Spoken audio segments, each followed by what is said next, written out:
Friday morning, and I'm talking pretty well this morning, so I thought I'd record a bit, but I don't really talk about.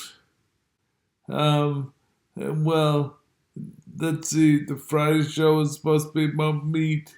Maybe that'll come around because it's pretty easy to get the shots. Last night I spent several hours researching it.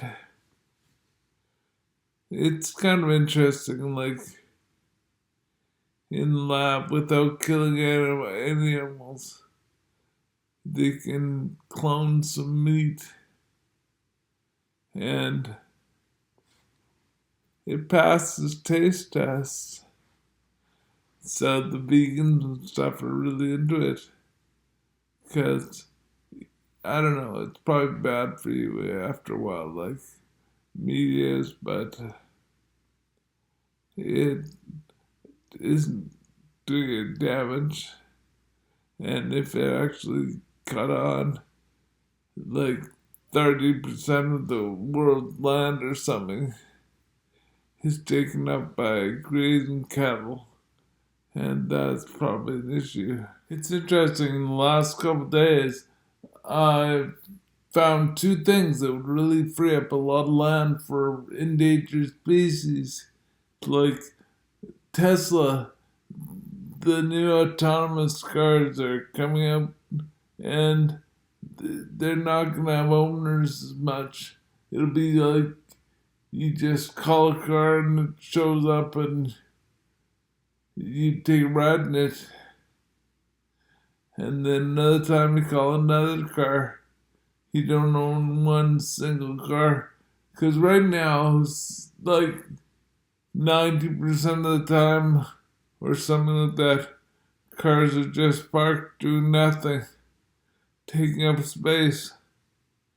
And that would really help a lot if all the cars were dealt with, and the cows didn't take all the land to graze, because artificial meat was working.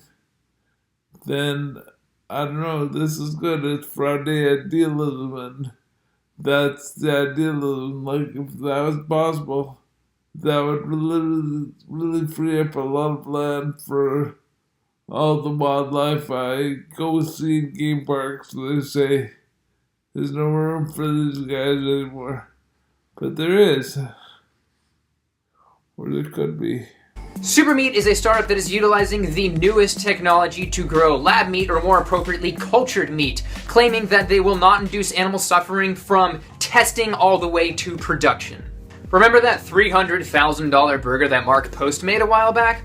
Well, that, like most other cultured meat, required the use of bovine fetal serum, which is essentially sucking the life out of a cow's fetus until it starves of oxygen and dies. But Supermeat uses a different process. They use mesenchymal cells. They can be described as adult stem cells, which can double indefinitely. Although unlike embryonic stem cells, they are limited in what types of cells they become.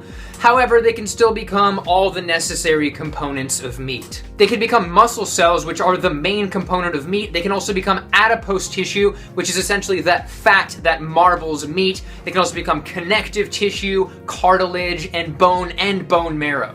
Benefits of this are twofold. Because these cells can reproduce indefinitely, you could theoretically meet the entire planet's demand for meat by taking one biopsy, one sample that wouldn't even be felt due to local anesthesia use. And in the case of chicken, which the company is initially focusing on because there are mesenchymal cells at the base of a feather, it may be possible to get the sample they need from a fallen or plucked feather.